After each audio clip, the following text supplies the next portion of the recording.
This is Serge Benhayon, a recognised cult leader 10 years before any of his teachings had begun, and today I'm here to answer the question of: how did a bankrupt tennis coach manage to indoctrinate thousands into his compelling ideology, leading him to prey on cancer patients, all to fill his own pockets?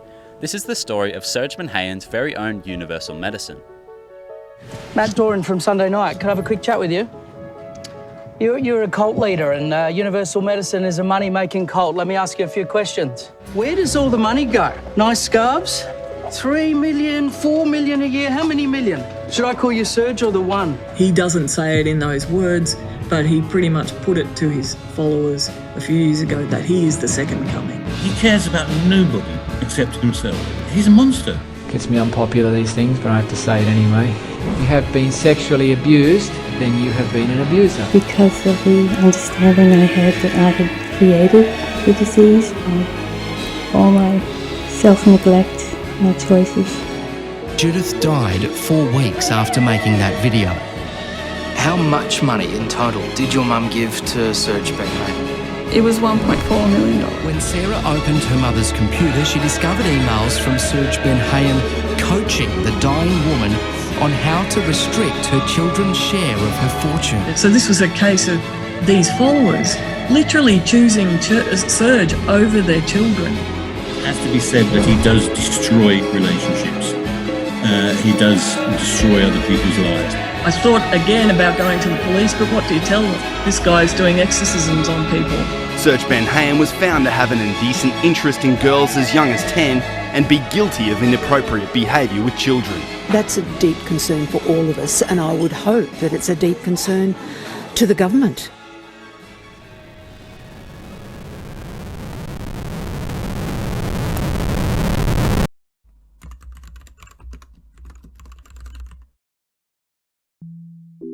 In today's video, my goal is to genuinely delve into the narrative of Serge Benhayon's universal medicine. Towards the end, I also wish to explore the media's impact on the story and how it distorts people's perspective. But before we delve into any of that, let's start from the beginning. 1964, just a year after JFK's assassination, a boy named Serge Benhayon was born in suburban Montevideo, Uruguay. At the age of 6, Serge and his family relocated to Sydney, Australia. In his youth, Serge was hailed as an exceptional sports prospect in tennis. Serge pursued a career in tennis coaching as he grew older. In the early 1990s, Serge moved up to the far north coast of New South Wales, furthering his career in tennis coaching. And at the prime age of 35, Serge was on the toilet when he was told something. I was a tennis coach who got shown by the loveliest, sweetest, most amazing voice that could speak to me things, that never asked me what to do, but asked me to put them to the test. And when I was sitting in the toilet, that came, and the heavens shine on those whose hearts bleed with love and compassion, bestowed upon you is my kingdom. Sounded a bit religious, and then they told me what it really meant, and they said, whoa, that's huge.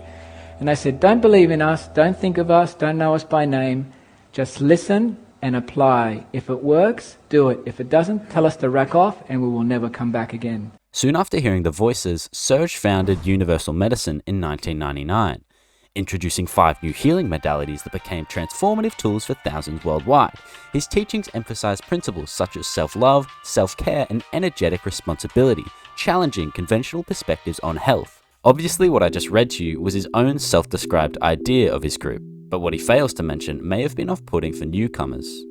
All autistic people are incarnates of former authority abuse and powerful abuse over others, as are Down syndrome, as are spastic or any other disabled child.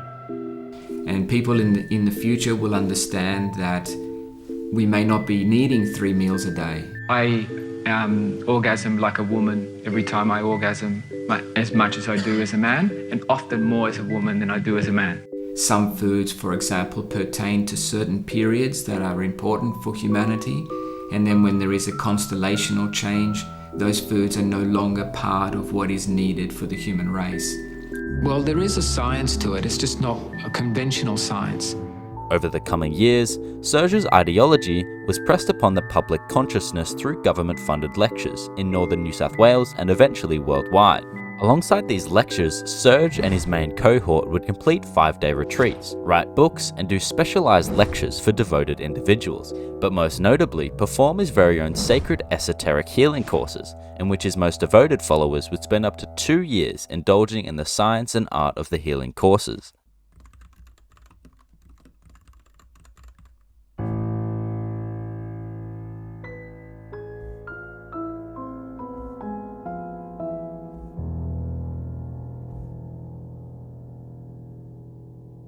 Next up on the character list is a woman named Esther Rockett. I was referred to Serge Benhayon by a friend who practiced acupuncture. I was on holidays, I just completed a degree, I was building my acupuncture business at the time, and yeah, I was just a little bit tired and run down, probably a bit grumpy. Esther Rockett is at a vulnerable moment in her life when she first encounters universal medicine and its leader. He was very friendly and he was cheerful. I lay on the table and he just did this very simple hands-on healing method where he would stand near me and he put 2 hands on my shoulders and he kept them there for quite a long time. I was fully clothed. There was nothing to be concerned about. He deliberately gave me a false sense of security. That was his grooming process. It was the 3rd session. That's when everything changed in an instant. But there is a way to fight back against the evil spirits. Intimate, hands-on treatment, ideally performed by Serge himself. At the 3rd session, I laid down on the table and the first thing that Serge said to me was, "Today I think we'll do an ovarian reading." I said to him, No, I don't want that. He said, "I think it'll be good for you. It's not invasive, and I'm just going to feel any information that your ovaries can give me." He kept on with this pressure, and so I gave in eventually and just said, "Oh, I'm all right." I lay there, clothes on. He put his hands on my lower abdomen, just above my pubic bone, and the first thing he said was, "When you were 5 years old, a man in your life let you down." And he said, "A man in your life tortured you." I just lay there and waited for him to finish. I didn't say anything, but he got impatient. He said, "So, am I right?" And I said, "No, not really." This is Esther Rockett, and after experiencing some very unwelcome advances, she chose to speak out publicly about her fear of similar actions happening to other women.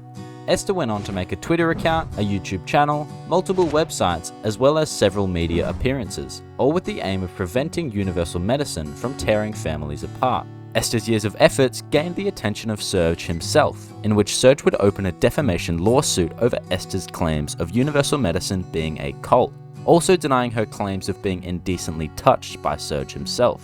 After the prolonged case, the jury found that Serge was in fact the leader of a socially harmful cult, and that both Esther and his other clients were indecently touched by Serge during treatment. They also found that Serge has an indecent interest in girls as young as 10. For someone who has spent so many years being called a fraud, a liar, a cyber troll, a nutcase, to have a Supreme Court jury sit there and say, "Hang on, Esther Rockett is telling the truth." What did that feel like? It was vindicating. They got it right. That's all that mattered. How do you think that verdict was received by Serge? Serge wasn't there for the verdict. He didn't have the guts to face it.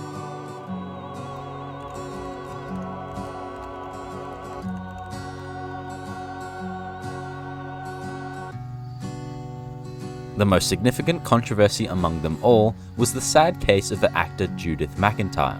I'll begin by examining how the media depicted her story, then I'll add details to offer a more sincere understanding of the case. This is how Judith Mcintyre's charitable likeness was tarnished by Serge's infamy. Of the thousands of people who've given money to Serge Benhayon, Few have been as fragile or as vulnerable as wealthy widow Judith Mcintyre. Judith was already desperately ill when she met Benhayon at a Byron Bay festival 8 years ago. She went up to him and talked to him, and she actually just said straight out, I have cancer. I have breast cancer. And he then, really focused his attention on her. And he said, you need deep self-nurturing. I didn't know what that meant, but I knew I wanted to know. Judith's daughter, Sarah, a neuroscientist, was immediately concerned. How quickly did your mum get involved in universal medicine? How quickly did it sweep her up? Very quickly. Yeah, she was totally true believer almost straight away. And when I went to see him from the very first session, my fear levels just went like that. Sarah now lives in Sweden. This is not a bad part of the world to end up. Yeah, it's bloody cold. Yeah. In this cold climate, have you taken up the local activities? Yeah, I love ice skating. Actually, Mum taught me to ice skate. Sarah cherishes happy memories of her childhood, but she's angry at the way she says the cult manipulated her mother. During her last days on Earth, your mum was totally surrounded by universal medicine people. I mean, the nurse, the financial planner, the executor, the witness, the solicitor. Yep. I mean, it was also her best friend at the time and her housemate that she was living with, and they were all part of universal medicine.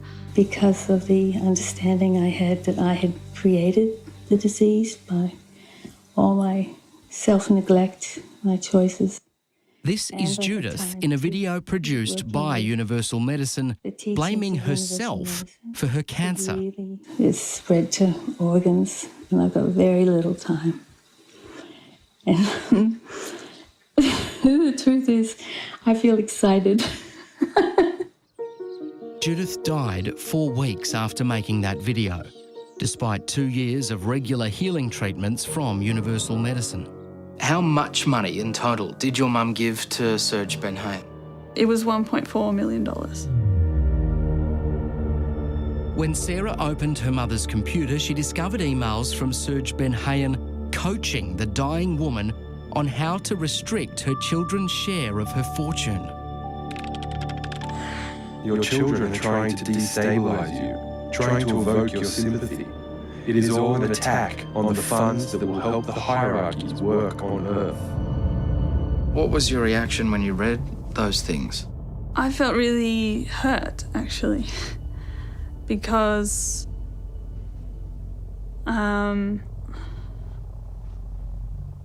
it was really clear that Serge was trying to drive a wedge between Mum and her children. Conveniently, one of Benhayon's strictest teachings is that bequests by parents to their children will actually harm both them and their kids in their next life. Better to give it to Serge. So if you cut through the spin on that, isn't that essentially saying all money that comes to me is good and all money that doesn't is bad? Yes. That seems very convenient. Yes. And I think my mother was scared for what might happen to her in the afterlife if she didn't give him the money. The clip you just watched was part of the 40-minute expose done by 7 News. And on the record, I would just like to state that the work in this particular section was done in poor taste. And I'll get into why I think this, but first I'd just like to lay down the facts. Living in the Northern Rivers, Judith was quite a wealthy woman. And in regards to her fortune, there was a bit of turmoil in relations to who would receive her money. Both her kids, Seth and Sarah, were promised a fair portion, personally said by their mother, Judith. But as her cancer took over and she became more and more involved in the universal medicine community, her kids' promised money became less and less likely to go to them. And after uncovering some emails, it was found that through a middleman, Serge was deliberately coercing Judith into sending her fortunes to universal medicine rather than to her kids. So that's what happened. Serge helped Judith to be content about the concept of dying, even stating that she had the understanding that she had created the disease herself. And Serge Benhayon received $1.4 million from Judith Mcintyre's estate, according to the media. And that's where 7 News was wrong. And I'm not entirely sure if Judith's daughter Sarah accidentally said the wrong figure, or if she was inflating the number for a more dramatic purpose, but only $800,000 of Judith's money was sent to Serge for the construction of a public hall, and a further $300,000 spent purchasing land rights, all in the hopes to allow others to receive a similar sense of peace and acceptance, just like Judith, in the new Unimed Community Hall. It was a project that had been of great significance to Judith and was the legacy that she wished to leave behind. Nonetheless, the hall was constructed in Wollongbar, New South Wales, now deemed the Hall of Ageless Wisdom, or more commonly known as the College of Universal Medicine. And Judith's kids received both $250,000 each. Now obviously this is still rather out of the ordinary, as $1.1 million sent to anyone you had known for just a couple of years is insane, let alone Serge Benhayon. But the choice from 7 News and all other related sources to not include these finer details regarding where the money was to be used and exactly how much, especially just excluding the explanation that both kids did in fact receive some money, was uncalled for, and I think perfectly fits the news anchor stereotypes of molding a story to be more entertaining. Remember, these are all real-life people who have families to take care of. In spite of that, I believe Serge Benhayon was 100% in the wrong for even suggesting to take Judith's money and give it to Universal Medicine, but the public agenda pushed upon him by 7 News was unnecessary, forcing an even more unimaginable image on Serge and Universal Medicine for the sake of a good story.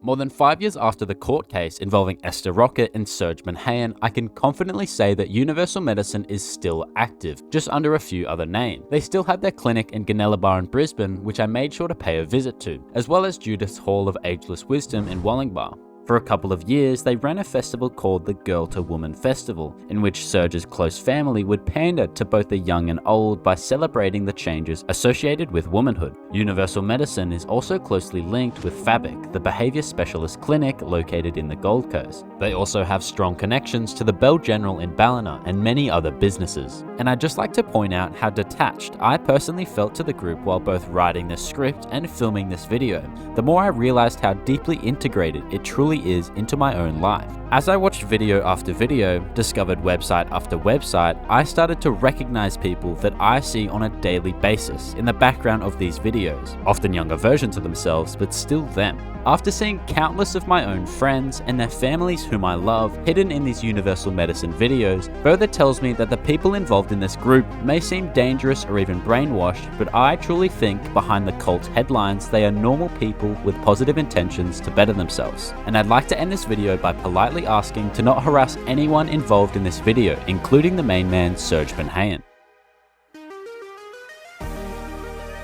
Thank you so much for watching, and if you want to see more videos like this, it would be incredible if you could subscribe.